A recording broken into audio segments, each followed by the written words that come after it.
श्रीमद् भागवत महापुराण छठवां स्कंद तीसरा अध्याय। ओम नमो भगवते वासुदेवाय। यम और यमदूतों का संवाद। श्री सुखदेव जी एवं परीक्षित संवाद। राजा परीक्षित ने पूछा, भगवान, देवाधिदेव धर्मराज के वश में सारे जीव हैं और भगवान के पार्षदों ने उन्हीं की आज्ञा भंग कर दी तथा उनके दूतों को अपमानित कर दिया। जब उनके दूतों ने यमपुरी में जाकर उनसे अजामिल का वृतांत कह सुनाया, तब सब कुछ सुनकर उन्होंने अपने दूतों से क्या कहा? ऋषिवर, मैंने पहले यह बात कभी नहीं सुनी कि किसी ने किसी भी कारण से धर्मराज के शासन का उल्लंघन किया हो। भगवान, इस विषय में लोग बहुत संदेह करेंगे और उसका निवारण आपके अतिरिक्त दूसरा कोई नहीं कर सकता, ऐसा मेरा निश्चय है। श्री सुखदेव जी बोले, परीक्षित, जब भगवान के पार्षदों ने यमदूतों का प्रयत्न विफल कर दिया, तब उन लोगों ने संयमनीपुरी के स्वामी एवं अपने शासक यमराज के पास जाकर निवेदन किया। यमदूतों ने कहा, प्रभो, संसार के जीव 3 प्रकार के कर्म करते हैं, पाप, पुण्य अथवा दोनों से मिश्रित। इन जीवों का उन कर्मों का फल देने वाले शासक संसार में कितने हैं? यदि संसार में दंड देने वाले बहुत से शासक हों, तो किसे सुख मिले और किसे दुख, इसकी व्यवस्था एक सी नहीं हो सकेगी। संसार में कर्म करने वालों के अनेक होने के कारण यदि उनके शासक भी अनेक हों, तो उन शासकों का शासकपना नाम मात्र का ही होगा। जैसे एक सम्राट के अधीन बहुत से नाम मात्र के सामंत होते हैं, इसलिए हम तो ऐसा समझते हैं कि अकेले आप ही समस्त प्राणियों और उनके स्वामियों के भी अधीश्वर हैं। आप ही मनुष्यों के पाप और पुण्य के निर्णायक, दंडदाता और शासक हैं। प्रभो, अब तक संसार में कहीं भी आपके द्वारा नियत किए हुए दंड की अवहेलना नहीं हुई थी, किंतु इस समय 4 अद्भुत सिद्धों ने आपकी आज्ञा का उल्लंघन कर दिया है। प्रभो, आपकी आज्ञा से हम लोग एक पापी को यातना गृह की ओर ले जा रहे थे, परंतु उन्होंने बलपूर्वक आपके फंदे काटकर छुड़ा दिया। हम आपसे उसका रहस्य जानना चाहते हैं। यदि आप हमें सुनने का अधिकारी समझें तो कहें। प्रभो, बड़े ही आश्चर्य की बात है कि इधर तो अजामिल के मुंह से नारायण यह शब्द निकला और उधर वे डरो मत कहते हुए झटपट वहां आ पहुंचे। श्री सुखदेव जी कहते हैं, जब दूतों ने इस प्रकार प्रश्न किया, तब देव शिरोमणि प्रजा के शासक भगवान यमराज ने प्रसन्न होकर श्री हरि के चरण कमलों का स्मरण करते हुए उनसे कहा। यमराज बोले, दूतों, मेरे अतिरिक्त एक और ही चराचर जगत के स्वामी हैं। उन्हीं में यह संपूर्ण जगत सूत में वस्त्र के समान ओतप्रोत है। उन्हीं के अंश ब्रह्मा, विष्णु और शंकर इस जगत की उत्पत्ति, स्थिति तथा प्रलय करते हैं। उन्हीं ने इस सारे जगत को नथे हुए बैल के समान अपने अधीन कर रखा है।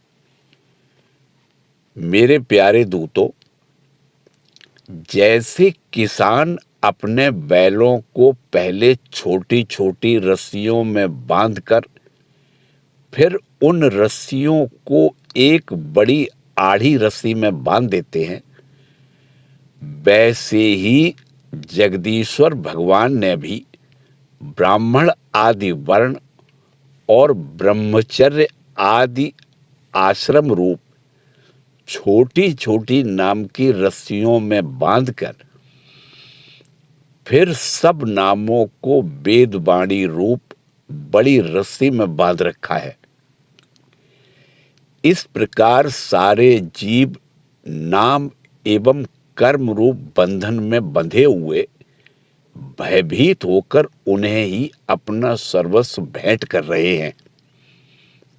दूतों, मैं वरुण, चंद्रमा, अग्नि, शंकर, वायु, सूर्य, ब्रह्मा, 12 आदित्य, विश्व देवता, 8 वसु, साध्य, 49 मरुत, सिद्ध, 11 रुद्र, रजोगुण एवं तमोगुण से रहित भृगु आदि प्रजापति और बड़े बड़े देवता सबके सब सत्व प्रधान होने पर भी उनकी माया के अधीन हैं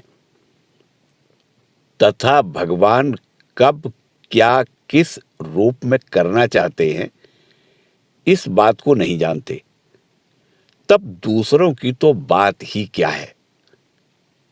तो जिस प्रकार घट पट आदि रूपवान पदार्थ अपने प्रकाशक नेत्र को नहीं देख सकते, वैसे ही अंतःकरण में अपने साक्षी रूप में स्थित परमात्मा को कोई भी प्राणी इंद्रिय, मन, प्राण, हृदय या वाणी आदि किसी भी साधन के द्वारा नहीं जान सकता।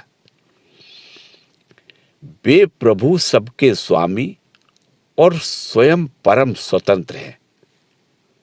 उन्हीं मायापति पुरुषोत्तम के दूत उन्हीं के समान परम मनोहर रूप, गुण और स्वभाव से संपन्न होकर इस लोक में प्रायः विचरण किया करते हैं। विष्णु भगवान के सुर पूजित एवं परम अलौकिक पार्षदों का दर्शन बड़ा दुर्लभ है। वे भगवान के भक्तजनों को उनके शत्रुओं से, मुझसे और अग्नि आदि सब विपत्तियों से सर्वथा सुरक्षित रखते हैं। स्वयं भगवान ने ही धर्म की मर्यादा का निर्माण किया है। उसे न तो ऋषि जानते हैं, न देवता या सिद्धगण ही। ऐसी स्थिति में मनुष्य, विद्याधर, चारण और असुर आदि तो जान ही कैसे सकते हैं। भगवान के द्वारा निर्मित भागवत धर्म परम शुद्ध और अत्यंत गोपनीय है। उसे जानना बहुत ही कठिन है। जो उसे जान लेता है वह भगवत स्वरूप को प्राप्त हो जाता है। दूतों, भागवत धर्म का रहस्य हम 12 व्यक्ति ही जानते हैं। ब्रह्मा जी, देवर्षि नारद, भगवान शंकर, सनत कुमार, कपिल देव, स्वयंभुव मनु, प्रहलाद, जनक, भीष्म पितामह, बलि, सुखदेव जी और मैं, इस जगत में जीवों के लिए बस यही सबसे बड़ा कर्तव्य, परम धर्म है कि वे नाम संकीर्तन आदि उपायों से भगवान के चरणों में भक्तिभाव प्राप्त कर लें। प्रिय दूतों, भगवान के नामोच्चारण की महिमा तो देखो। अजामिल जैसा पापी भी एक बार नामोच्चारण करने मात्र से मृत्यु पाश से छुटकारा पा गया। भगवान के गुण, लीला और नामों का भली भांति कीर्तन मनुष्य के पापों का सर्वथा विनाश कर दे, यह कोई उसका बहुत बड़ा फल नहीं है। क्योंकि अत्यंत पापी अजामिल ने मरने के समय चंचल चित्त से अपने पुत्र का नाम नारायण उच्चारण किया। इस नामाभास मात्र से ही उसके सारे पाप तो छीण हो ही गए, मुक्ति की प्राप्ति भी हो गई। बड़े बड़े विद्वानों की बुद्धि कभी कभी भगवान की माया से मोहित हो जाती है। वे कर्मों के मीठे मीठे फलों का वर्णन करने वाली अर्थवाद रूपिणी वेद वाणी से भी मोहित हो जाती है और यज्ञ यागादि बड़े बड़े कर्मों में ही संलग्न रहते हैं तथा इस सुगमाति सुगम भगवान नाम की महिमा को नहीं जानते। ये कितने खेद की बात है। प्रिय दूतों, बुद्धिमान पुरुष ऐसा विचार कर भगवान अनंत में ही संपूर्ण अंतःकरण से अपना भक्तिभाव स्थापित करते हैं। वे मेरे दंड के पात्र नहीं हैं। पहली बात तो यह है कि वे पाप करते ही नहीं, परंतु यदि कदाचित संयोगवश कोई पाप बन भी जाए तो उसे भगवान का गुणगान तत्काल नष्ट कर देता है। जो समदर्शी साधु भगवान को ही अपना साध्य और साधन दोनों समझकर उन पर निर्भर हैं, बड़े बड़े देवता और सिद्ध उनके पवित्र चरित्रों का प्रेम से गान करते रहते हैं। मेरे दूतों, भगवान की गदा उनकी सदा रक्षा करती रहती है। उनके पास तुम लोग कभी भूलकर भी मत फटकना। उन्हें दंड देने की सामर्थ्य न हम में है और न साक्षात काल में ही। बड़े बड़े परमहंस दिव्य रस के लोभ से संपूर्ण जगत और शरीर आदि में भी अपनी अहंता ममता हटाकर अकिंचन होकर निरंतर भगवान मुकुंद के पादार बिंद का मकरंद रस पान करते रहते हैं। जो दुष्ट उस दिव्य रस से विमुख हैं और नरक के दरवाजे घर गृहस्थी की तृष्णा का बोझा बांधकर उसे ढो रहे हैं, उन्हीं को मेरे पास बार बार लाया करो। जिनकी जीभ भगवान के गुणों और नामों का उच्चारण नहीं करती, जिनका चित्त उनके चरणार बिंदों का चिंतन नहीं करता और जिनका सिर एक बार भी भगवान श्री कृष्ण के चरणों में नहीं झुकता, उन भगवत सेवा विमुख पापियों को ही मेरे पास लाया करो। आज मेरे दूतों ने भगवान के पार्षदों का अपराध करके स्वयं भगवान का ही तिरस्कार किया है। यह मेरा ही अपराध है। पुराण पुरुष भगवान नारायण हम लोगों का यह अपराध क्षमा करे। हम अज्ञानी होने पर भी हैं उनके निजजन और उनकी आज्ञा पाने के लिए अंजलि बांधकर सदा उत्सुक रहते हैं। अतः परम महिमान्वित भगवान के लिए यही योग्य है कि वे क्षमा कर दें। मैं उन सर्वांतर्यामी एक रस अनंत प्रभु को नमस्कार करता हूं। श्री सुखदेव जी कहते हैं, परीक्षित, इसलिए तुम ऐसा समझ लो कि बड़े से बड़े पापों का सर्वोत्तम, अंतिम और पाप वासनाओं को भी निर्मूल कर डालने वाला प्रायश्चित यही है कि केवल भगवान के गुणों, लीलाओं और नामों का संकीर्तन किया जाए। इसी से संसार का कल्याण हो सकता है। जो लोग बार बार भगवान के उदार और कृपापूर्ण चरित्रों का श्रवण कीर्तन करते हैं, उनके हृदय में प्रेममयी भक्ति का उदय हो जाता है। उस भक्ति से जैसी आत्मशुद्धि होती है, वैसी कृच्छ्र, चांद्रायण आदि व्रतों से नहीं होती। जो मनुष्य भगवान श्री कृष्णचंद्र के चरणार बिंद मकरंद रस का लोभी भ्रमर है, वह स्वभाव से ही माया के आपात रम्य, दुखद और पहले से ही छोड़े हुए विषयों में फिर नहीं रमता। किंतु जो लोग उस दिव्य रस से विमुख हैं, कामनाओं ने जिनकी विवेक बुद्धि पर पानी फेर दिया है, वे अपने पापों का मार्जन करने के लिए पुनः प्रायश्चित रूप कर्म ही करते हैं।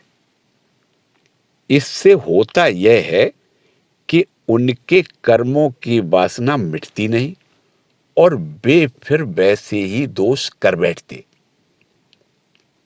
परीक्षित, जब यमदूतों ने अपने स्वामी धर्मराज के मुख से इस प्रकार भगवान की महिमा सुनी और उसका स्मरण किया, तब उनके आश्चर्य की सीमा नहीं रही। तभी से वे धर्मराज की बात पर विश्वास करके अपने नाश की आशंका से भगवान के आश्रित भक्तों के पास नहीं जाते, और तो क्या, वे उनकी ओर आंख उठाकर देखने में भी डरते हैं। प्रिय परीक्षित, यह इतिहास परम गोपनीय, अत्यंत रहस्यमय है। मलय पर्वत पर विराजमान भगवान अगस्त्य जी ने श्री हरि की पूजा करते समय मुझे यह सुनाया था। ओम नमो भगवते वासुदेवाय।